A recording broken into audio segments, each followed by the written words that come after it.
Hey everyone, the organic reaction we will be looking at today is between Hex-1-ene and hydrogen bromide. This is an addition reaction. Due to there being an alkene and a hydrogen halide as the reactants, they produce haloalkanes. This reaction does not have a catalyst. Make sure to pause the video or slow it down if you need to copy or catch up. Let's get into it. For example, here we have ethene and hydrogen chloride, giving us chloroethane. Here's how we got there.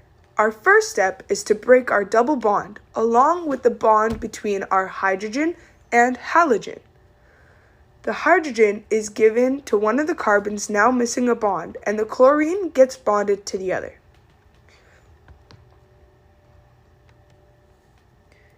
Now, let's repeat these steps with Hex-1-ene and hydrogen bromide. Again, we will start by breaking the double bond and the bond in hydrogen bromide. However, this time we'll be placing the hydrogen on carbon number 1 and the bromo on carbon number 2, following Markovnikov's rule. The rich get richer. Now, we have our product. 6 single bonded carbons with a bromo attached to the second carbon.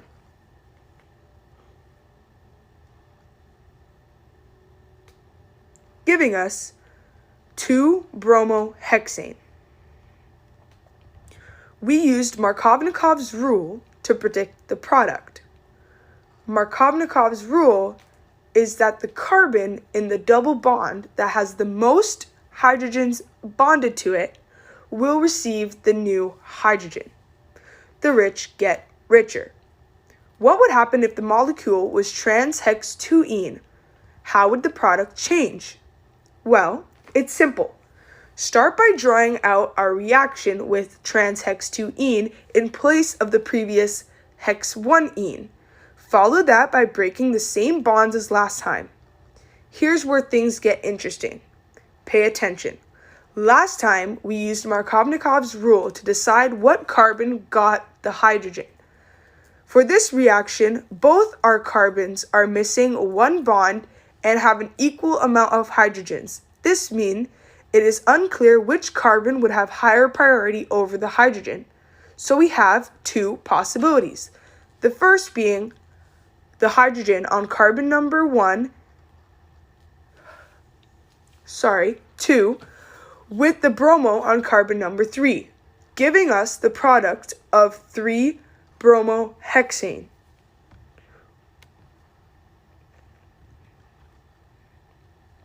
Or we have possibility number 2 of the hydrogen being placed on carbon number 3, allowing the bromo to be placed on carbon number 2.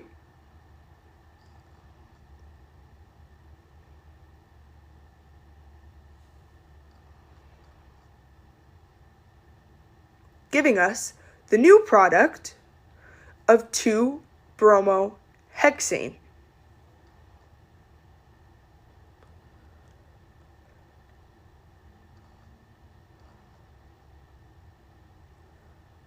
Which, yes, happens to be the same product as if we were to have used our initial reactant of Hex-1-ene.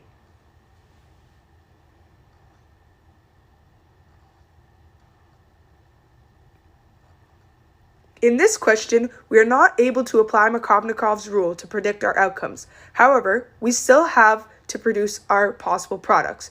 Both ways are correct.